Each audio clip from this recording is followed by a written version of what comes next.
Welcome to CBSE words. तो हम पढ़ रहे थे ग्रेड 7 मैथ्स का 4th चैप्टर और इस चैप्टर की 14 वीडियोस अपलोड हो चुकी हैं। अगर आपने नहीं देखा तो डिस्क्रिप्शन में आपको प्लेलिस्ट का लिंक मिल जाएगा, वहां से देख सकते हो। तो हम पेज नंबर 102 पे जो फिगर इट आउट दिया था वो डिस्कस कर रहे थे। क्वेश्चन नंबर 10 तक हमने कर लिया। इस वीडियो में हम बचे हुए जो क्वेश्चन हैं उनको डिस्कस करेंगे। Question number 11, imagine a straight rope. अब इमेजिन करो एक स्ट्रेट सी रोप है यानी रस्सी है। अगर इसको एक बार हम कट कर दें जैसा कि नीचे पिक्चर में आपको दिया है तो हमको इसके दो पीसेस मिलेंगे। ये देखो यहाँ पर ऐसे ये रोप है और इस तरह से ऐसे इसको कट कर दिया तो दो पीस मिले, एक ये ऊपर वाला एक नीचे वाला। If the rope is folded once and then cut as shown we get 3 pieces. अगर रोप को एक बार हम फोल्ड करें और फिर कट करें तो हमको 3 पीसेस मिलेंगे। ये यहाँ देखो ऐसे जाके इसको फोल्ड कर दिया, अब ऐसे कट कर दिए तो इसके कितने पीसेस हुए, ये 1 और ये ऊपर वाला ये 2 और ये वाला 3। तो यहाँ पर 2 पीसेस मिले थे, यहाँ पर हमको 3 पीसेस मिलेंगे। ऑब्जर्व करो पैटर्न और पता लगाओ the number of pieces if the rope is folded 10 times and cut. अगर रोप को हम 10 बार फोल्ड करके कट करें तो कितने पीसेस होंगे ये आपको बताना है। What is the expression for the number of pieces when the rope is folded r times and cut. अब इसी तरह से एक्सप्रेशन भी आपको बनाना है जो ये बताए कि अगर रोप को हम r टाइम्स फोल्ड करके कट करें तो कितने पीसेस होंगे। अब जब रोप को हम फोल्ड नहीं कर रहे हैं यानी रोप एकदम स्ट्रेट है और फिर कट कर रहे हैं तो 2 पीसेस मिल रहे हैं। यानी अगर फोल्ड है 0 तो पीसेस कितने मिल रहे हैं, यहाँ पर 2 मिल रहे हैं। अब इसी तरह से रोप को एक बार हमने फोल्ड कर दिया तो जब फोल्ड हम कर रहे हैं एक बार तो पीसेस कितने मिल रहे हैं, 3 पीसेस मिल रहे हैं। अब इसी तरह से अगर हम 2 बार फोल्ड कर दें, देखो एक बार यहाँ से ऐसे ये मुड़ रहा है फोल्ड हो रहा है, एक बार यहाँ से ऐसे फोल्ड हो रहा है, तो कितने पीसेस हो रहे हैं, एक ये नीचे वाला 1, फिर ये ऊपर वाला ये 2, फिर एक ये नीचे वाला 3 और ये ऊपर वाला 4। यानी जब हम 2 बार फोल्ड करके कट कर रहे हैं तो हमको पीसेस मिल रहे हैं 4। कोई पैटर्न आपको दिख रहा है, फोल्ड 0 पीस 2, फोल्ड 1 पीस 3। यहाँ से आपको ये दिखेगा कि जो नंबर ऑफ पीसेस हैं वो फोल्ड से 2 ज़्यादा है। फोल्ड अगर 0 है इसमें अगर आप 2 ऐड कर दो तो आपको पीसेस मिल जाएंगे। फोल्ड अगर 1 है इसमें आप 2 ऐड कर दो तो आपको पीसेस मिल जाएंगे। फोल्ड जब आप 2 बार करके कट कर रहे हो तो इसमें 2 ऐड कर दो तो आपको नंबर ऑफ पीसेस मिल जाएंगे। तो यही चीज़ आपको लिख के दिखा देना है कि 0 फोल्ड एंड कट, एक बार भी फोल्ड नहीं कर रहे हैं और कट कर रहे हैं तो हमको कितने पीस मिल रहे हैं। फोल्ड है 0 इसमें 2 ऐड कर दें तो आएगा 2 यानी 2 पीसेस। जब एक बार फोल्ड करके कट कर रहे हैं तो हमको कितने पीसेस मिल रहे हैं, फोल्ड है 1 इसमें 2 ऐड कर दें यानी उससे 2 ज़्यादा, जितने फोल्ड हैं उससे 2 ज़्यादा नंबर ऑफ पीसेस मिल रहे हैं। तो 1 + 2 दैट इज 3 पीस। अगर 2 फोल्ड है तो 2 + 2 दैट इज 4 पीस। तो आपको ये बताना है कि अगर 10 टाइम्स हम फोल्ड करें तो जब फोल्ड आपका 10 है तो इसी 10 में 2 ऐड कर दो तो आ जाएगा 12 यानी 12 पीसेस आपको मिलेंगे। Similarly 10 fold and cut we get 10 + 2 that is 12 pieces. ये तो हो गया एक पार्ट। अब हमको एक्सप्रेशन ही बनाना है। तो सिंपल सा आप क्या देख रहे हो यहाँ पर कि फोल्ड में हम 2 ऐड कर दे रहे हैं और हमको नंबर ऑफ पीसेस मिल जा रहे हैं। तो आप ऐसे लिख देना, expression for number of pieces when the rope is folded r times and cut is, ये क्या हो जाएगा, r टाइम्स फोल्ड कर रहे हैं तो r, इसमें 2 ऐड कर दो यानी r + 2। क्वेश्चन नंबर 11 हो गया। Question number 12, look at the majestic pattern below. तो नीचे आपको एक मैजेस्टिक पैटर्न दिया है, उसको आप देखो, ऑब्जर्व करो और आइडेंटिफाई करो कि यहाँ पर क्या पैटर्न बनना है। तो चलो देखते हैं। जैसे यहाँ पर फर्स्ट स्टेप में आप देखो एक स्क्वायर आपको दिख रहा होगा, यानी स्क्वायर कितना है 1 है और इसको बनाने के लिए कितनी मैजेस्टिक का यूज़ हुआ है, इसको काउंट करोगे तो आएगा 4। इसी तरह सेकेंड स्टेप में देखो यहाँ पर कितने स्क्वायर आपको दिख रहे हैं, 2 स्क्वायर दिख रहा है। इसको बनाने के लिए मैजेस्टिक कितनी यूज़ हुई है, तो टोटल फिर से काउंट करने की जरूरत नहीं है। अगर आप ध्यान दो तो फर्स्ट स्टेप में हमको ये एक स्क्वायर मिला था, अब इसी में 1 2 3 मैजेस्टिक और लगा दें तो हमको 2 स्क्वायर मिल जाएगा। यानी फर्स्ट स्टेप में 4 मैजेस्टिक का यूज़ हुआ था तो 4 + 3 दैट इज 7। यहाँ पर 7 का यूज़ होगा, काउंट भी कर सकते हो। इसी तरह थर्ड स्टेप का आप बताओ तो यहाँ पर कितने स्क्वायर आपको दिख रहे हैं, 3 स्क्वायर हैं। इसको बनाने के लिए देखो सेकंड स्टेप में 1 2 3 और मैजेस्टिक लगा दो तो आपको थर्ड स्टेप मिल जाएगा यानी 3 स्क्वायर्स मिल जाएंगे। तो सेकंड स्क्वायर में हमारे पास 7 मैजेस्टिक थी, 3 और लगा देंगे यानी 7 + 3 दैट इज 10, तो हमको 3 स्क्वायर्स मिल जाएंगे। तो ये कुछ पैटर्न बनना है। आपसे क्या पूछ रहा है, how many matchsticks are required to make 10 such squares. ऐसे ही 10 स्क्वायर्स बनाने हो तो कितने मैजेस्टिक की जरूरत पड़ेगी। इसी तरह से अगर आपको W स्क्वायर्स बनाने हैं तो वहां पर कितनी मैजेस्टिक की जरूरत पड़ेगी। तो इसका आंसर हम कैसे देंगे, हमको ये देखना होगा कि स्क्वायर और मैजेस्टिक के बीच में रिलेशन क्या है। अच्छा, जैसे जैसे नंबर ऑफ स्क्वायर्स इंक्रीज होते चले जा रहे हैं वैसे वैसे हर बार 3 मैजेस्टिक और ऐड होती चली जा रही है। जैसे एक स्क्वायर बनाना हो तो 4 मैजेस्टिक का यूज होगा, अगर 2 स्क्वायर बनाने हो तो 4 + 3 दैट इज 7 मैजेस्टिक का यूज होगा, 3 स्क्वायर्स बनाने हो तो 7 + 3 दैट इज 10 मैजेस्टिक का यूज होगा। तो इन सब के बीच का जो गैप है वो सेम है, यानी 4 और 7 के बीच कितने गैप है, 3 का गैप है। इसी तरह 7 और 10 के बीच कितने का गैप है, 3 का गैप है। अगर आपको 4 स्क्वायर्स बनाने हो तो 3 मैचस्टिक और लगा दो, यानी 13 मैचस्टिक का यूज़ होगा। तो 10 और 13 इसके बीच में भी 3 का गैप है। तो देख सकते हो 4, 7, 10, 13 ये वो नंबर्स हैं जो 3 के गैप पे आ रहे हैं। अच्छा 3 का गैप और कहाँ पर आता है ज़रा सोचो। चलिए मैं आपको बताता हूँ। 3 का टेबल तो आप जानते ही होंगे। 3 1 3, 3 2 6, 3 3 9, 3 4 12, 3 5 15 एंड सो ऑन। यहाँ भी आप देख सकते हो जो नंबर है वो 3 के गैप पे आगे बढ़ रहे हैं। 3 में 3 ऐड करोगे आएगा 6, 6 में 3 ऐड करोगे तो 9, 9 प्लस 3 12, 12 प्लस 3 15। यहाँ भी तो ऐसा ही हो रहा है। 4 में 3 ऐड किया तो 7, 7 प्लस 3 10, 10 प्लस 3 13। तो इसका मतलब यहाँ पर जो पैटर्न बन रहा है उसको हम 3 के टेबल के फॉर्म में लिख सकते हैं। तो हमको एक स्क्वायर बनाने के लिए 4 मैचस्टिक की जरूरत पड़ेगी। अब इस 4 को हम 3 के टेबल के फॉर्म में कैसे लिख सकते हैं? तो आप जानते हो 3 1 3 होता है, यानी 3 मल्टीप्लाई बाय 1 करोगे तो आएगा 3। इसी में अगर हम 1 ऐड कर दें तो 4 आपको मिल जाएगा। अब अगर आपको 2 स्क्वायर चाहिए तो कितने मैचस्टिक की जरूरत पड़ेगी? देख सकते हो 7। 7 को हम 3 के टेबल के फॉर्म में कैसे लिख सकते हैं? आप जानते हो 3 2 6 होता है, यानी 3 मल्टीप्लाई बाय 2 प्लस 1, तो 6 प्लस 1 7 हो जाएगा। अगर 3 स्क्वायर्स आपको चाहिए तो 10 मैचस्टिक की जरूरत पड़ेगी। 10 को हम ऐसे लिख सकते हैं 3 मल्टीप्लाई बाय 3 प्लस 1। तो यहाँ पर आप देख सकते हो 3 मल्टीप्लाई हो रहा है किसी नंबर से और 1 ऐड हो रहा है, तो 3 और 1 तो सेम है। बाकी 3 जिससे मल्टीप्लाई हो रहा है वो इंक्रीज होता जा रहा है। पहले 1 था, फिर 2, फिर 3। तो ये जो नंबर इंक्रीज हो रहा है 1 2 3, ये नंबर ऑफ स्क्वायर की वैल्यू है। यानी जब हमको एक स्क्वायर बनाना था तो हमने 3 को 1 से मल्टीप्लाई करके फिर 1 ऐड कर दिया। जो हमको 2 स्क्वायर चाहिए थे तो 3 को हमने 2 से मल्टीप्लाई कर दिया और फिर 1 ऐड कर दिया। इसी तरह से अगर हमको 3 स्क्वायर्स बनाने हो तो 3 को किससे मल्टीप्लाई करेंगे? जितने स्क्वायर आपको बनाने हैं, 3 बनाने हैं ना, तो 3 को 3 से मल्टीप्लाई कर दो फिर 1 ऐड कर दो। अब क्वेश्चन है पूछ रहा है आपको कि 10 स्क्वायर्स बनाने हैं, तो 10 स्क्वायर बनाना है तो 3 को किससे मल्टीप्लाई करोगे? जितने स्क्वायर आपको बनाने हैं 10 से मल्टीप्लाई कर दिया और फिर 1 ऐड कर दो तो आ जाएगा 31। यानी 10 स्क्वायर्स बनाने के लिए 31 मैचस्टिक की जरूरत पड़ेगी। इसी तरह से डब्ल्यू स्क्वायर्स बनाना हो तो हमने क्या रिलेशन देखा कि 3 मल्टीप्लाई हो रहा है जितने स्क्वायर आपको चाहिए। डब्ल्यू स्क्वायर चाहिए ना, तो डब्ल्यू से मल्टीप्लाई कर दो फिर 1 ऐड कर दो तो आ जाएगा 3w प्लस 1। यही आंसर है। 2 चीज़ें हमसे पूछी थी, दोनों का आंसर ये हो गया। अब प्रॉपर कैसे लिख के दिखाओगे वो देख लो। Number of matchstick required to make 1 square, ये कैसे निकलेगा? 3 को 1 से मल्टीप्लाई कर देंगे, जितना स्क्वायर चाहिए उसी से मल्टीप्लाई करके 1 ऐड कर दो, आ गया 4। अगर 2 स्क्वायर्स बनाने हैं तो 3 को 2 से मल्टीप्लाई करके 1 ऐड कर दो, आ गया 7। 3 स्क्वायर्स चाहिए तो 3 को 3 से मल्टीप्लाई कर दो, 1 ऐड कर दो, आ जाएगा 10। इसी तरह अगर आपको 10 स्क्वायर्स बनाने हैं तो 3 को 10 से मल्टीप्लाई करके 1 ऐड कर दो, आ गया 31। डब्ल्यू स्क्वायर्स बनाने हैं तो 3 को w से मल्टीप्लाई करके प्लस 1 कर दो तो 3w प्लस 1 आ जाएगा। तो ये क्वेश्चन नंबर 12 का आंसर हो गया। Question number 13, have you noticed how the colours change in a traffic signal? क्या कभी आपने नोटिस किया कि ट्रैफिक सिग्नल के जो कलर्स है वो कैसे चेंज होते हैं? यानी रेड, येलो, ग्रीन होता रहता है कि नहीं? तो वो चेंज कैसे होता है, कभी आपने नोटिस किया? The sequence of colour changes is shown below. अब कलर चेंज का जो सीक्वेंस है, यानी पहले कौन सा कलर था, चेंज होके फिर क्या हुआ, फिर क्या हुआ, तो ये नीचे आपको दिया है कि जैसे पहले रेड था सिग्नल, फिर इसका कलर चेंज होकर येलो हो गया, उसके बाद फिर ग्रीन हो गया, ग्रीन से फिर येलो हो गया, येलो से रेड हो गया। और नीचे देखो उसकी पोजीशन भी दी है कि सबसे पहले स्टार्टिंग में यानी फर्स्ट पोजीशन पे रेड था, फिर उसके बाद यानी सेकंड पोजीशन पे येलो हो गया, फिर थर्ड, फोर्थ, फिफ्थ, इसी तरह से जैसे जैसे कलर चेंज होता जा रहा है वैसे वैसे पोजीशन भी बदलती चली जा रही है। Find the colour at positions 90, 190 and 343। अब आपको ये बताना है कि पोजीशन नंबर 90 पे कौन सा कलर होगा, 190 पे, 343 पे क्या कलर होगा। एक बात तो ये हो गई। Write expressions to describe the positions for each colour. अब इसके बाद आपको एक्सप्रेशंस भी बनाने हैं कि हर कलर की जो पोजीशन है, अगर हमको जानना है कि किस किस पोजीशन पे कौन सा कलर आएगा तो उसके लिए क्या एक्सप्रेशन बनेगा ये आपको बताना है।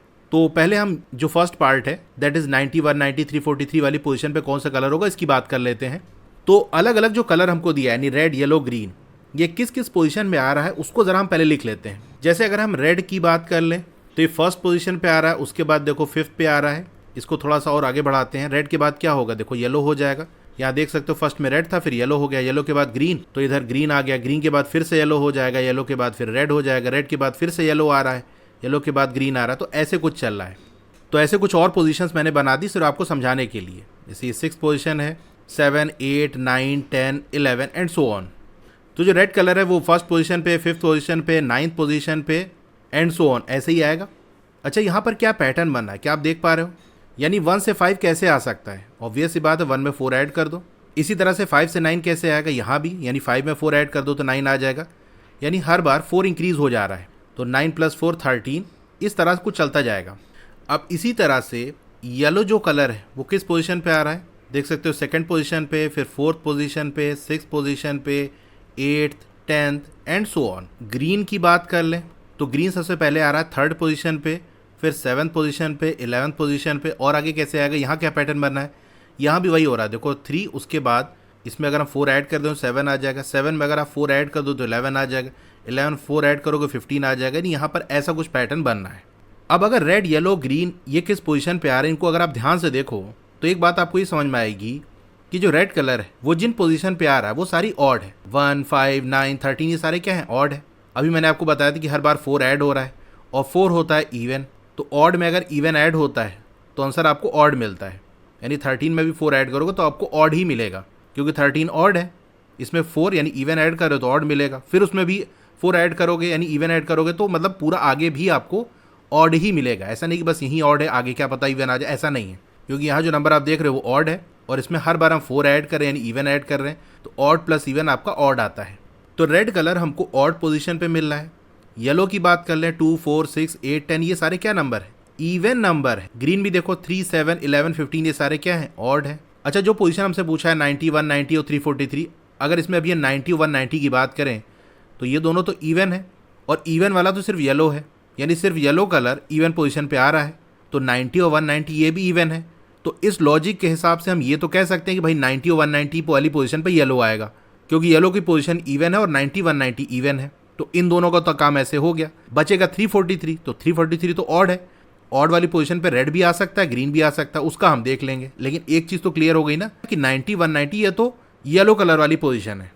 तो इतने पार्ट का आंसर आप पहले दे देना। Position on which the signal is red, वो पोजीशन जहाँ पर सिग्नल रेड है वो कौन कौन सी है, 1 5 9 13 एंड सो ऑन। इसी तरह से जहाँ पर येलो है 2 4 6 8 एंड सो ऑन। पोजीशन जहाँ पर ग्रीन कलर आ रहा है 3 7 11 15 and so on. 90 and 190 are even and yellow signal is at even position, therefore colour at position 90 and 190 is yellow. एक बात तो ये हो गई। अब 343 का कैसे निकालेंगे, चलिए उसको देखते हैं। तो अभी जैसे मैंने आपको बताया था कि जैसे रेड सिग्नल की हम बात कर लें तो यहाँ पर सारे जो नंबर्स हैं यानी जो पोजीशन हमको दी है वो 4 4 के गैप पे है। 1 और 5 के बीच 4 का गैप, 5 और 9 9 और 13, तो 4 4 के गैप पे है। अभी आपको पिछले वाले क्वेश्चन में मैंने बताया था कि अगर आपको ऐसा सीक्वेंस दिया है नंबर का जहाँ पर नंबर्स के बीच का जो गैप है वो सेम है, तो फिर वहाँ पर हम क्या करते हैं, जो गैप आ रहा उसका टेबल पढ़ते हैं। मतलब उस नंबर को हम उस गैप वाले नंबर के फॉर्म में एक्सप्रेस कर सकते हैं। तो इसका मतलब यहाँ पर जैसे रेड वाले की बात कर लें, ये जो नंबर्स हैं इनको 4 के मल्टीपल के फॉर्म में लिख सकते हैं।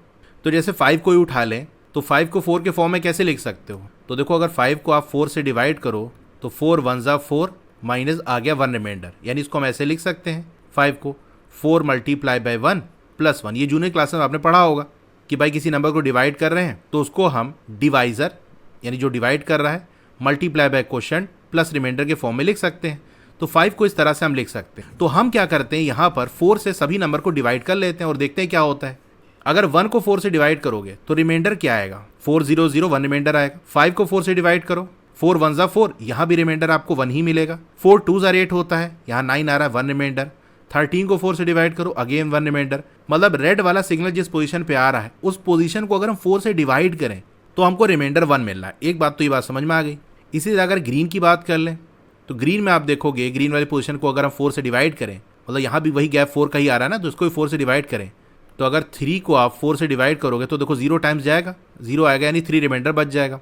इसी तरह अगर 7 को 4 से डिवाइड करोगे तो 4 1 जा 4 माइनस 3 रिमाइंडर आ गया, तो यहाँ पर रिमाइंडर आपको 3 मिलेगा। 11 को 4 से डिवाइड कर लो 15 को, हर बार आपको 3 ही रिमाइंडर मिलेगा। तो रिमाइंडर से हम बता सकते हैं कि 343 वाली पोजीशन पे कौन सा कलर होगा, यानी इसको भी 4 से डिवाइड करके देख लो।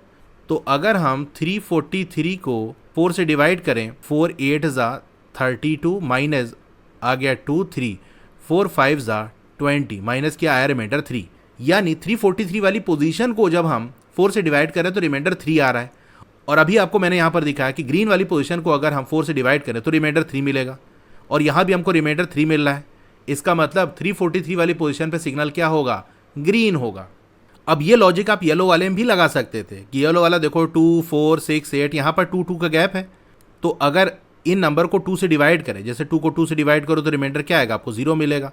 4 को 2 से डिवाइड करो, यहाँ भी रिमाइंडर 0, 6 8 इन सब को 2 से डिवाइड करो, रिमाइंडर 0 आएगा। तो 90 और 190 को भी अगर हम 2 से डिवाइड कर लें और अगर रिमाइंडर 0 आएगा तो हम कह देंगे येलो है। तो हो सकता है एग्जाम में आपसे पोजीशन अलग चेंज कर दे, तो क्या करना है ये मैं आपको सिखा रहा हूँ। देखो मेरा मकसद ये नहीं कि आपको आंसर बता दें, हाँ ये आंसर कैसे है बस इतना समझ लो, बल्कि उस आंसर के पीछे क्या लॉजिक है, आंसर हम निकाल कैसे रहे हैं, ताकि अगर क्वेश्चन थोड़ा चेंज कर दिया जाए, वैल्यू चेंज कर दी जाए, तो आपको पता हो कि आंसर निकाला कैसे जाता है। जस्ट आप देख लो कि गैप कितने कितने का आ रहा है, उससे डिवाइड करके रिमाइंडर देख लो, फिर रिमाइंडर से आप आइडिया लगा लोगे कि किस केस में क्या रिमाइंडर आ रहा है, तो जो पोजीशन आपको दी उसको भी डिवाइड कर लो, तो रिमाइंडर से आपको पता चल जाएगा। ये है बात, तो यही आप लिख देना, when 343 is divided by 4 it gives remainder 3, also when position of green signal is divided by 4 it gives remainder 3, therefore color at position 343 is green। अब ये तो हो गया एक पार्ट, हमको एक्सप्रेशन ही बनाना है, एक्सप्रेशन कैसे बनेगा चलिए वो देखते हैं। तो यहाँ मैं फिर से पोजीशंस लिखता हूँ कि रेड जो है वो किस किस पोजीशन पे आ रहा है, 1, 5, 9, 13 एंड सो ऑन। येलो की बात कर लें 2, 4, 6, 8 एंड सो ऑन। ग्रीन की बात कर ले तो 3, 7, यहाँ 4 4 ऐड हो रहा है, 7 + 4 11, 11 + 4 15 एंड सो ऑन। अब इसका एक्सप्रेशन हमको बनाना है, कैसे बनेगा?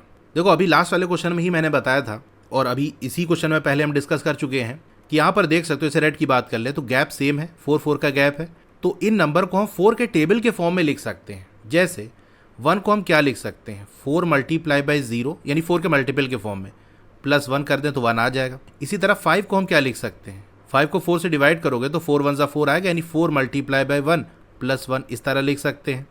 इसी तरह से 9 को आप क्या लिख सकते हो, 4 × 2 +1, 13 को 4 × 3 +1, 4 3 12 +1 13 हो गया। अब इस पर आप ध्यान दो तो 4 तो सभी में कॉमन है, यानी स्टार्टिंग में 4 तो सभी में आ रहा है, और लास्ट में 1 भी सभी में ऐड हो रहा है। क्या चीज़ चेंज हो रही है? तो आप देखो 1 वाले केस में यहाँ ये 4 0 से मल्टीप्लाई हो रहा है, फिर उसके बाद 4 1 से मल्टीप्लाई हो रहा है, फिर 2 से मल्टीप्लाई हो रहा है, 3 से मल्टीप्लाई हो रहा है, यानी यही नंबर जो है वो चेंज हो रहा है, यानी 4 जिससे मल्टीप्लाई हो रहा है, तो ये हो गया वेरिएबल, यानी इसकी वैल्यू फिक्स नहीं है, ये चेंज होती जा रही है। तो इसी की जगह हम लेटर नंबर का यूज़ कर लेंगे, क्योंकि लेटर नंबर की जो वैल्यू है वो फिक्स होती नहीं, अपने हिसाब से कुछ भी रख सकते हैं। तो रेड का एक्सप्रेशन हम ऐसे लिख सकते हैं कि रेड किस पोजीशन पे मिलेगा, 4 × अब जो नंबर चेंज हो रहा है उसकी जगह हम कोई लेटर नंबर ले लेते हैं, जैसे n ले लेते हैं, तो 4 × n + 1 ये फॉर्म होगा। इसको हम ऐसे लिख सकते हैं 4n + 1। अब देखो ये एक्सप्रेशन बन गया। अब n की वैल्यू चेंज करते जाओ और रेड कलर की पोजीशन आपको मिलती चली जाएगी। जैसे n की वैल्यू आप 0 रखो तो 4 × 0 + 1 आपको 1 मिलेगा।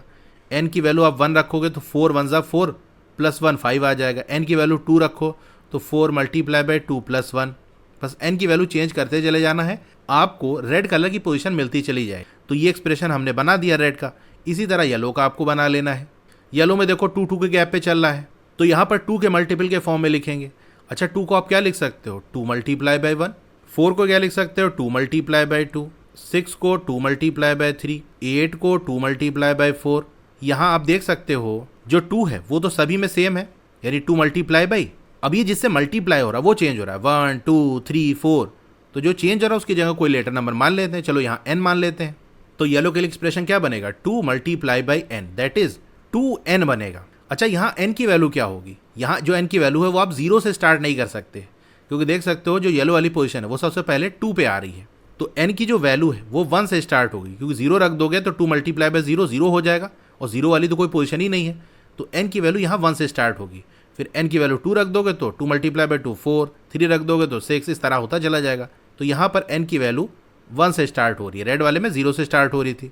इसी तरह ग्रीन का आप बना लोगे, भाई आप 3 को क्या लिख सकते हो, 4 × 1, ये तो 4 हो गया, मतलब इसमें 1 सब्सट्रैक्ट करना होगा। एक तो आप ऐसे देख सकते हो, दूसरा आप ऐसे भी देख सकते हो, 3 = 4 × 0 + 3। 7 को हम क्या लिख सकते हैं, 4 × 1, 4 1 4 + 3। 11 को हम 4 × 2, 4 2 8 + 3 इस तरह लिख सकते हैं। 15 को भी, यानी यहाँ भी देख सकते हो 4 मल्टीप्लाई हो रहा है 0 से, 1 से, 2 से, तो हम कह सकते हैं 4 मल्टीप्लाई होगा किसी n से, और हर बार देखो 3 ऐड हो रहा है, तो ये आ जाएगा 4n + 3। यहाँ n की वैल्यू कहाँ से स्टार्ट हो रही है, देखो 4 का सबसे पहले हम 0 से मल्टीप्लाई कर रहे हैं, तो n की वैल्यू 0 1 2 3 इस तरह चलती चली जाएगी। तो आप ऐसे लिख देना, expressions to describe the position for each colour are. Red का आपको मैंने बताया 4n + 1, जहाँ पर n की वैल्यू 0 1 2 इस तरह चलती चली जाएगी, यानी 4n + 1 वाली जो पोजीशन है वहाँ पर आपको रेड मिलेगा। इसी तरह येलो का 2n है, जहाँ n 1 से स्टार्ट हो रहा है, 1 2 3 एंड सो ऑन। ग्रीन की बात कर ले तो 4n + 3, यहाँ पर n 0 से स्टार्ट हो रहा है। तो क्वेश्चन नंबर 13 हो गया। Question number 14, observe the pattern below.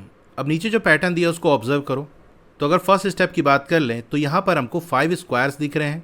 Second step में देखो ये इतना तो वही फर्स्ट वाला ही है, बस इधर कॉर्नर एक ठो लग गया है, यहाँ पर यहाँ पर यहाँ पर, यानी 4 और स्क्वायर ऐसे कॉर्नर पे लग गए हैं। तो 5 + 4 यानी यहाँ पर 9 स्क्वायर्स हैं। फिर अगेन थर्ड स्टेप में आप देखो, ये सेकंड स्टेप में ये इतना था पूरा, इस कॉर्नर पे यहाँ पर चारों कॉर्नर पे एक एक और स्क्वायर्स लग गए, यानी 4 स्क्वायर और इंक्रीज हो गया।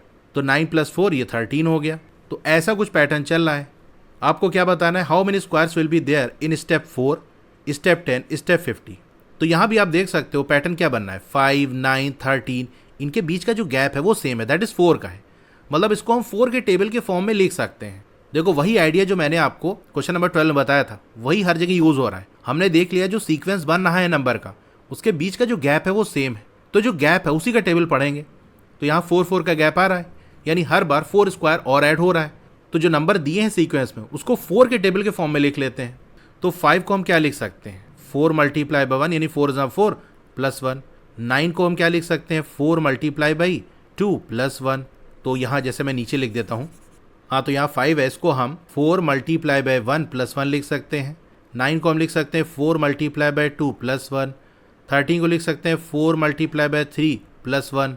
अब इसमें आप देखो जो 4 है वो तो सभी जगह सेम है, वो तो वैसे ही रहेगा, और जो 1 ऐड हो रहा है वो भी सब में वही 1 ऐड हो रहा है। लेकिन 4 जिससे मल्टीप्लाई हो रहा है वो चेंज हो रहा है। देख सकते हो फर्स्ट स्टेप में 4 1 से मल्टीप्लाई हो रहा है, सेकंड स्टेप में 4 2 से मल्टीप्लाई हो रहा है, थर्ड स्टेप में 4 3 से मल्टीप्लाई हो रहा है। अब पैटर्न समझ में आ गया होगा कि भैया 4 किससे मल्टीप्लाई होगा, जिस स्टेप की बात कर रहे हैं। तो जैसे स्टेप 4 की बात कर रहा है ना, तो यहाँ पर 4 किससे मल्टीप्लाई होगा, 4 से मल्टीप्लाई होगा +1, 4 4 16 + 1 आ गया 17। स्टेप 10 की बात कर लें तो 4 किससे मल्टीप्लाई होगा, स्टेप नंबर से, दैट इज 10 से, +1 तो आ गया 41। स्टेप 50 की बात कर लें तो 4 किससे मल्टीप्लाई होगा, 50 से, जिस स्टेप पे है उसी से 4 मल्टीप्लाई होगा, +1, 4 5 20 ये 200, तो 201 आ गया।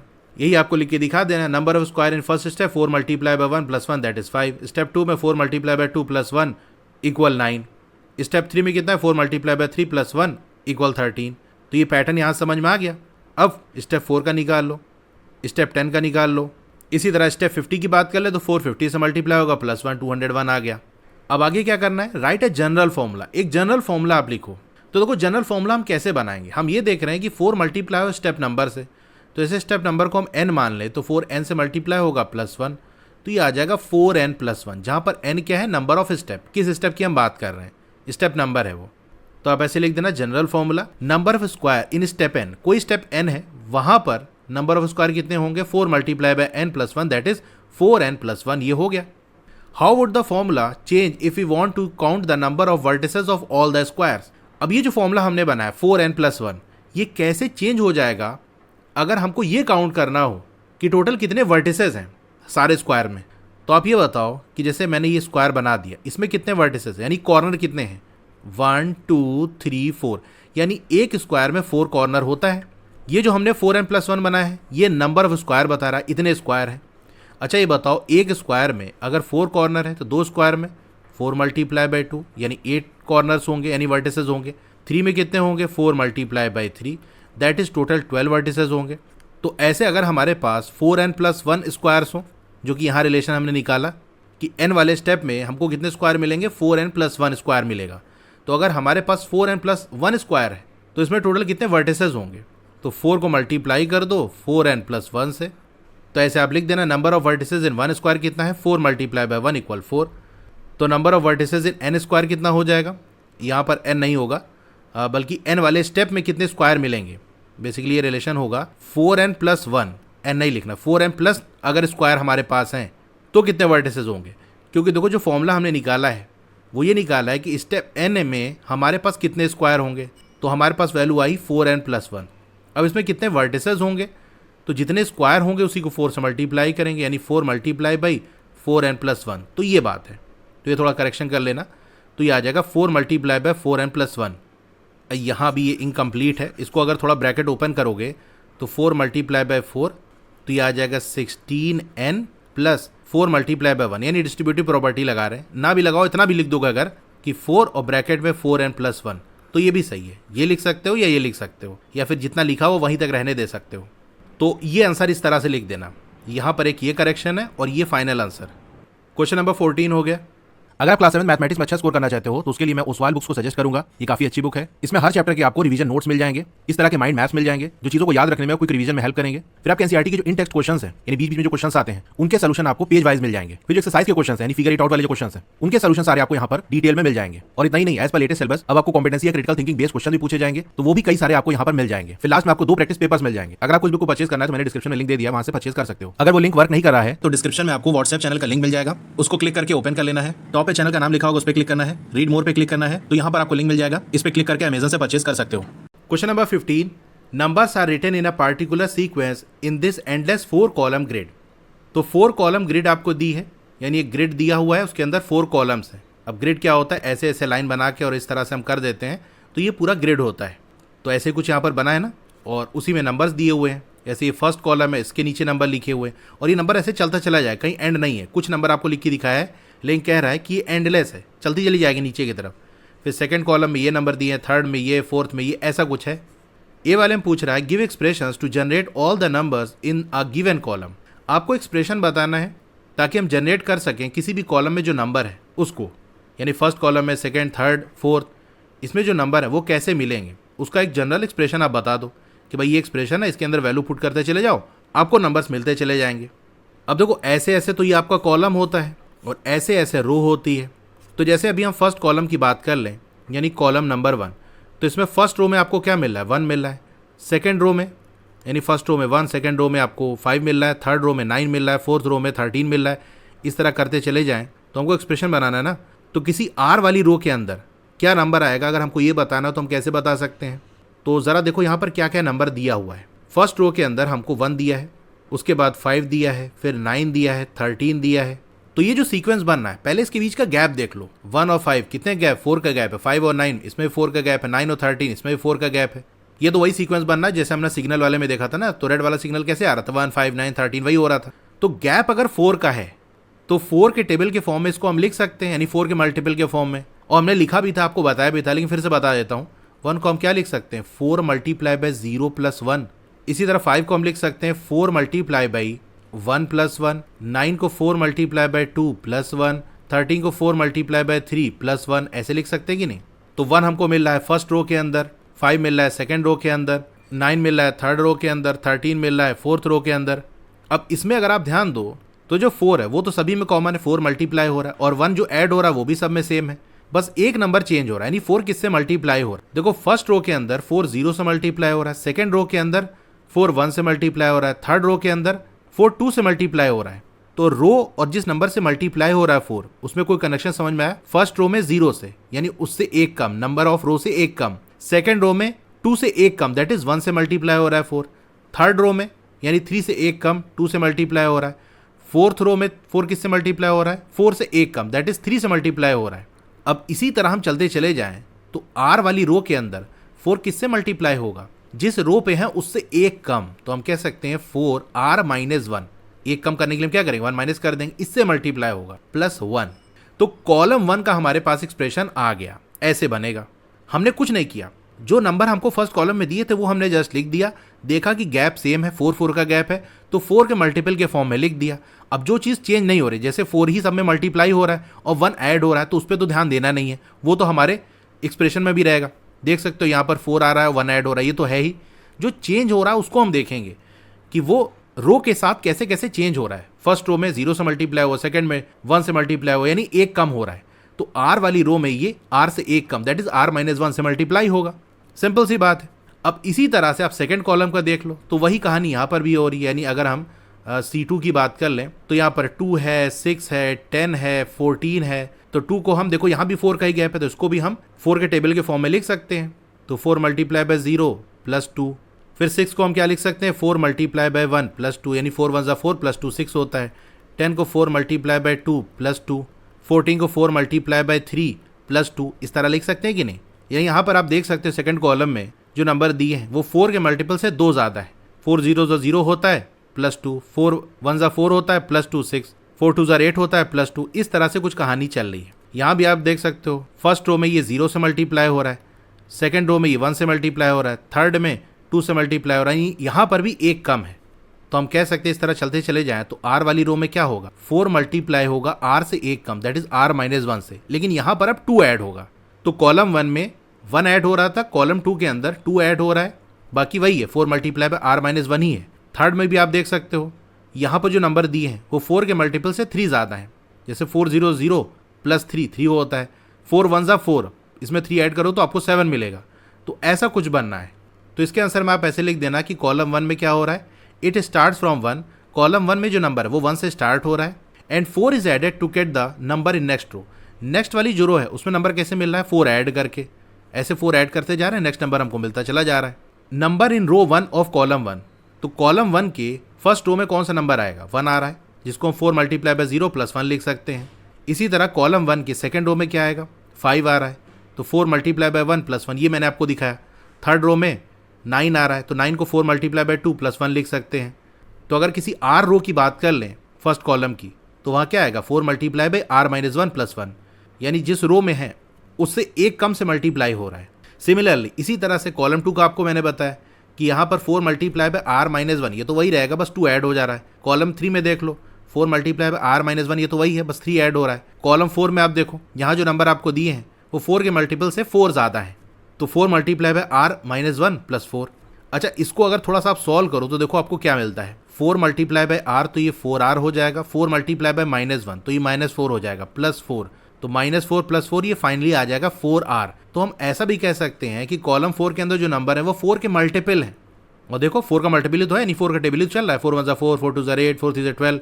फर्स्ट रो के अंदर 4 1 से मल्टीप्लाई हो रहा है, सेकंड रो में 4 2 से मल्टीप्लाई हो रहा है, थर्ड रो में 12 से, इस तरह से कुछ चल रहा है। तो सॉल्व करोगे तो ये भी बन सकता है, मतलब एक एक्सप्रेशन तो हमने ऐसे बना है, बाकी इसको अगर सॉल्व कर ले, जैसे कॉलम 1 का ही सॉल्व कर लो, तो 4 मल्टीप्लाई बाय आर तो 4r हो जाएगा, 4 मल्टीप्लाई बाय माइनस 1 तो ये 4 हो जाएगा, प्लस 1 तो ये आ जाएगा 4r माइनस 3। तो ये भी बन सकता है, मतलब ये भी एक्सप्रेशन आप लिख सकते हो। इसी तरह सेकंड और थर्ड वाले कॉलम का भी सॉल्व करके दूसरी तरह से आप एक्सप्रेशन लिख सकते हो। तो एक्सप्रेशन वही है, बस दिखने में अलग। ये हम पढ़ ही चुके हैं कि कई तरीके से एक्सप्रेशन आपको दिख सकता है, लेकिन फाइनली सॉल्व करने पे आपको सेम ही एक्सप्रेशन मिलेगा। तो आप कैसा भी एक्सप्रेशन लिख सकते हो, जिस तरह से आप बनाना चाहो ऐसे बना सकते हो। अगर आपने सही मेथड लगाया है तो आपका एक्सप्रेशन सही है, भले ही दिखने में वो अलग हो। तो ए वाला पार्ट हो गया। अब बी वाला पार्ट है, in which row and column will the following number appear, किस रो और किस कॉलम में ये जो नंबर दिए हैं वो अपीयर होंगे, ये आपको बताना है। तो यहाँ पर हम क्या करेंगे, जो नंबर हमको दिया है उसको 4 से डिवाइड करेंगे। क्यों डिवाइड करेंगे, क्योंकि हर कॉलम में जो नंबर हमको दिया है वो 4 4 के गैप पे है। जैसे फर्स्ट बात कर ले तो 1 प्लस 4 5 प्लस 4 9, सेकेंड को देख लो 2 प्लस 4 6 प्लस 10, इस तरह से चल रहा है कि नहीं। तो 4 से हम डिवाइड करेंगे तो जो गिवन नंबर है वो 4 के मल्टीपल के फॉर्म में आ जाएगा, जैसे कि अभी हमने ए वाले पार्ट में एक्सप्रेशन बनाया था। फिर हम देख लेंगे कि ये जो नंबर है वो किस एक्सप्रेशन से मैच कर रहा है। तो जैसे फर्स्ट वाले पार्ट की बात कर ले तो 124, इस 124 को जब हम 4 से डिवाइड करेंगे तो क्या होगा, मतलब ऐसे लिखो, डायरेक्ट लिख दो, ये चीज़ आप रफ में कर लेना कि जब हम 124 को 4 से डिवाइड करेंगे तो क्या होगा, 4 3 ज़ा 12 माइनस 4 आ गया, 4 1 ज़ा 4, यानी 124 को हम लिख सकते हैं 4 मल्टीप्लाई बाय 31। तो क्या 4 मल्टीप्लाई बाय समथिंग ऐसा कोई एक्सप्रेशन हमारा आ रहा था। तो ए वाले में देखो कॉलम 4 का मैंने सॉल्व कराया था आपको कि इसको अगर आप थोड़ा सॉल्व करो तो 4 एक बार r से मल्टीप्लाई हो जाएगा, 4r हो जाएगा, 4 एक बार माइनस 1 से मल्टीप्लाई हो जाएगा, माइनस 4 और प्लस का 4, तो बेसिकली 4r आ जाएगा, यानी 4 मल्टीप्लाई बाय रो, यानी 124 को हम 4 मल्टीप्लाई बाय समथिंग के फॉर्म में लिख ले रहे हैं। तो 124 आपका कॉलम नंबर 4 में आएगा। दूसरी बात, यहाँ एक्सप्रेशन कैसे बनना है कि 4r से मल्टीप्लाई हो रहा है, यानी 4 जिस नंबर से मल्टीप्लाई हो रहा है वो r है, यानी रो नंबर हमको बताएगा। अब यहाँ देख लो 4 मल्टीप्लाई हो रहा है 31 से, तो ये जो पूरा फॉर्मेट है वो कॉलम नंबर 4 का है। दूसरा 4 जिससे मल्टीप्लाई हो रहा है वो हमको r की वैल्यू देगा, यानी रो नंबर आ गया 31। एक तो आप ऐसे कर सकते हो, नहीं तो जैसे हमारे एक्सप्रेशन दिए हैं 4 multiply bye r minus 1 plus something, इस फॉर्म है तो इस तरह कन्वर्ट कर लो। इसके लिए आपको थोड़ा ऐसा करना पड़ेगा कि अगर इसी 4 मल्टीप्लाई बाय 31 को हम ऐसा कर लें कि 4 मल्टीप्लाई बाय 30, तो 4 को 30 से मल्टीप्लाई करोगे आएगा 120। अब इसी में अगर हम 4 ऐड कर लें तो ये हो गया। हमारा एक्सप्रेशन कैसा है, 4 multiply bye r minus 1 plus something, मतलब क्या प्लस हो रहा है, यही चेंज हो रहा है, बाकी सब तो कॉमन ही है। यानी अब कॉलम 1 का देखो 4 मल्टीप्लाई बाय r माइनस 1, फिर इसमें 1 ऐड हो रहा है। कॉलम 2 में भी 4 मल्टीप्लाई बाय r माइनस 1, 3 में भी, 4 में भी, ये तो सेम ही है, बस जो ऐड हो रहा है वही चेंज हो रहा है। तो इस फॉर्म में अगर इसको हम बदल लें 124 को, तो वहाँ से देख लेंगे कि प्लस क्या हो रहा है। अगर प्लस 1 हो रहा है तो हम कह देंगे कॉलम 1 में है, 2 हो रहा है तो कॉलम 2, इस तरह से 3 4 का भी हो जाएगा। तो 4 मल्टीप्लाई बाई आर माइनस 1 के फॉर्म में हमको लिखना है तो हम ऐसा लिख सकते हैं 4 मल्टीप्लाई बाई 31 माइनस 1 प्लस 4। भाई 30 को हमने 31 माइनस 4 लिख दिया, तो बेसिकली 124 को हम ऐसे लिख सकते हैं। हम क्या कर रहे हैं 124 को इस फॉर्म में ला रहे हैं कि जैसा कि हमने ए वाले में एक्सप्रेशन बनाया था, तो एक्सप्रेशन वाले फॉर्म में हमारा नंबर आ जाएगा, तो हम मैच करा लेंगे, वहां से देख लेंगे कि किस एक्सप्रेशन से ये मैच कर रहा है। तो 4 मल्टीप्लाई बाई 31 माइनस 1 यानी 30, तो 4 मल्टीप्लाई बाई 30 तो 120 हो जाएगा, लेकिन हमारा नंबर 124 है, उसमें 4 ऐड कर लेंगे। तो अब देखो 4 मल्टीप्लाई बाई समथिंग प्लस 4 कौन सा कॉलम में आ रहा है, ये देखो 4 किस में ऐड हो रहा है, कॉलम 4 में। तो इस तरह भी आप देख सकते हो, दो तरीके से मैंने आपको बता दिया। एक तो सिंपल कॉलम 4 का एक्सप्रेशन हमने सॉल्व किया तो हमको 4R मिला, यानी 4 मल्टीप्लाई बाई समथिंग, और 124 को भी हम 4 मल्टीप्लाई बाई 31 लिख सकते हैं, तो मतलब ये कॉलम 4 में आएगा। फिर एक्सप्रेशन में हमारा 4 मल्टीप्लाई बाई R था, यानी 4 जिससे मल्टीप्लाई हो रहा है वो हमको रो की वैल्यू देगा, तो वहां से रो नंबर 31 आ गया। तो वो वाला ज़्यादा सिंपल था, वैसे भी कर सकते हो, नहीं तो ये भी देख लो। तो ये इस तरह से आ गया। तो ये एक्सप्रेशन हमारा कॉलम नंबर 4 का है। दूसरा यहाँ पर R माइनस 1 है, तो R की वैल्यू यहाँ से क्या मिल गई 31, यानी 124 हमारा कॉलम नंबर 4 और रो नंबर 31 में आएगा। तो ये आपने लिख दिया, उसके बाद लिख देना this is of the form, ये किस फॉर्म में है 4 multiply by R minus 1 plus 4, इस फॉर्म में है, विच इज, और ये जो फॉर्म है वो किसका एक्सप्रेशन है, कॉलम 4 का है, which is expression of column 4 and here R equal, R देखो यहाँ पर क्या है 31 है, तो R है 31, therefore 124 will appear in row 31 of column 4, column 4 की रो नंबर 31 में 124 आएगा। इसको डायरेक्टली आप ऐसे भी देख सकते हो कि 124 क्या है, 4 का मल्टीपल है, 4 से पूरी तरह डिवाइड हो जा रहा है, और कॉलम 4 में जो नंबर है वो भी सारे 4 के मल्टीपल है, 4 वीक टेबल में आ रहे हैं, तो 4 से डिवाइड कर लोगे तो आपको ये 31 क्वोशंट आ जाएगा। तो कॉलम 4 मिल गया तो रो 31, तो ऐसे डायरेक्ट भी आ सकता है। इसी तरह सेकंड वाला है 147, इसका भी कर लो, यानी इसको भी 4 से डिवाइड कर लेंगे और फिर इसका एक्सप्रेशन बना लेंगे। तो 147 को हम क्या लिख सकते हैं, ऐसे रफ में आप 147 को 4 से डिवाइड कर लो, 4 3 ज़ा 12 माइनस 2 7, 4 6 ज़ा 24, माइनस की आ गया 3 रिमाइंडर, यानी हम 147 को लिख सकते हैं 4 मल्टीप्लाई बाय 36, क्योंकि डिविडेंड को हम divisor multiply by quotient plus remainder के फॉर्म में लिख सकते हैं, ये आपने पढ़ा होगा। तो डिवाइड करके हमने इस तरह से लिख दिया। अब जो एक्सप्रेशन है वो हमारा R माइनस समथिंग के फॉर्म में है, तो हम इसको ऐसे लिख सकते हैं कि 4 मल्टीप्लाई बाई 36 को 37 माइनस 1 लिख दो plus 3, comparing with expression 4 multiply by R minus 1 plus 3, और ये एक्सप्रेशन किसका है, प्लस 3 किस में आ रहा है, कॉलम नंबर 3 में, ऑफ कॉलम 3। तो यहाँ देखो R की वैल्यू क्या आ रही है 37 आ रही है, वी गेट R इक्वल 37, तो रो की वैल्यू हमको मिल गई। Therefore 147 will appear in row 37 of column 3। अब 201 का भी इसी तरह निकाल लो, तो यहाँ भी हम 201 को 4 से डिवाइड कर लेंगे, तो 4 ये 50 टाइम्स जाएगा, 200 आपका आ जाएगा और 1 रिमाइंडर आ गया। तो 201 को हम ऐसा लिख सकते हैं 4 मल्टीप्लाई बाय 50, तो ये 200 हो गया प्लस 1। अब इसको हम ऐसे लिख सकते हैं 4 मल्टीप्लाई बाय 51 माइनस 1, क्योंकि एक्सप्रेशन हमारा R माइनस 1 के फॉर्म में है, तो इसीलिए हम इस तरह से इसको कन्वर्ट कर रहे हैं। प्लस 1 आ गया। अब प्लस 1 हमको कहाँ मिल रहा था, देख सकते हो कॉलम 1 के अंदर हमको ये प्लस 1 मिल रहा है।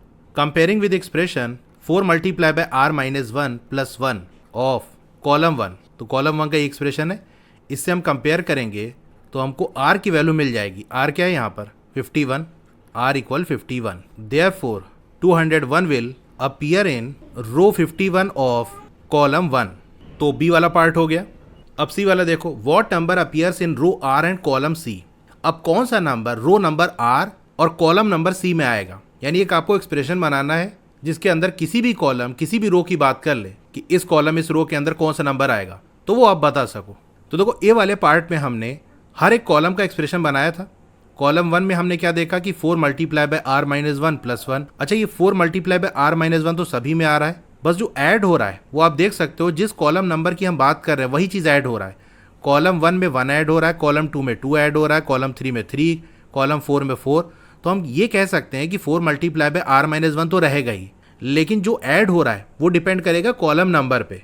तो चारों जो हमने अलग एक्सप्रेशन बनाया उसका एक सिंगल एक्सप्रेशन बना सकते हैं कि जो नंबर ऐड हो रहा है वो कॉलम नंबर पे डिपेंड कर रहा है। तो किसी C वाले कॉलम की अगर हम बात करेंगे तो वहाँ पर C ऐड हो जाएगा, सिंपल सी बात। तो यही चीज़ आप लिख देना, number that appear in row R and column C, ये क्या हो जाएगा 4 मल्टीप्लाई बाय R माइनस 1, ये तो रहेगा ही, प्लस क्या हो जाएगा column number that is C। तो C वाला पार्ट हो गया। अब डी वाला देखो, observe the positions of multiple of 3। अब जो 3 के मल्टीपल है उनकी पोजीशन को ऑब्जर्व करो। Do you see any pattern in it, क्या कोई पैटर्न आपको दिख रहा है? तो 3 का मल्टीपल आपको कहाँ मिल जाएगा? 3 3 9, 3 2 6, 3 5 15, 3 4 12। अच्छा, अगर और आगे नंबर लिख दें हम, जैसे देखो ये 13 14 15 16 आगे, यहाँ पर 17 18 19 20, क्योंकि कॉलम में जो है वो नंबर चलते चले जा रहे हैं। तो और आगे आप देखोगे तो 3 7 21, 3 6 18, 3 9 27, 3 8 24। तो यहाँ पर आपको ये ऑब्जर्व होगा कि हर कॉलम में जो थर्ड नंबर है वो 3 का मल्टीपल है। जैसे यहाँ देखो ये 9 है, उसके बाद 1 2 3, तीसरा वाला नंबर 9 का मल्टीपल, 6 है, उसके बाद 1 2 3, 15 है, फिर 1 2 3, 12 है, फिर 1 2 3, हर तीसरा नंबर 3 का मल्टीपल है। ये पैटर्न हमको दिख रहा है। तो ये लिख देना, in every column every third number is a multiple of 3। List other patterns that you see, और भी कोई पैटर्न है आप देख पा रहे हो तो उसको भी लिस्ट करो। तो और क्या पैटर्न बनना है तो आपको ये पता चलेगा। यहाँ पर देखो फर्स्ट कॉलम के अंदर और थर्ड कॉलम के अंदर जो नंबर है वो सारे ऑड नंबर है, 1 5 9 13 एंड सो ऑन। इसी तरह 3 7 11 15 एंड सो ऑन, ये सारे ऑड नंबर है। वहीं सेकंड और फोर्थ कॉलम में सारे इवन नंबर है। तो यही लिख देना, अदर पैटर्न क्या है? ऑड नंबर हमेशा कॉलम 1 और 3 में अपीयर होंगे और इवन नंबर्स हमेशा कॉलम 2 और 4 में अपीयर होंगे। तो ये डी वाला पार्ट होगा। इसी के साथ ये क्वेश्चन कंप्लीट हो गया। तो यहाँ आकर ये फिगर इट आउट कंप्लीट हो गया और इसी के साथ ये चैप्टर भी हमारा कंप्लीट हो गया। मैंने एक नया चैनल बनाया स्पेशली फॉर क्लास 7, उसको भी आप सब्सक्राइब कर लो, डिस्क्रिप्शन में लिंक मैंने दे दिया है। तो आपको ये वीडियो कैसी लगी कमेंट करके जरूर बताइए। अच्छी लगी हो तो लाइक करिए और अगर आप चैनल पे नए हैं तो सब्सक्राइब जरूर करिए। उसके बगल में एक बेल का आइकन होगा, उसको दबा के ऑल पे क्लिक कर देंगे तो जब भी नई वीडियो आएगी आपको मैसेज आ जाएगा। मिलते हैं फिर नेक्स्ट वीडियो में। Thank you.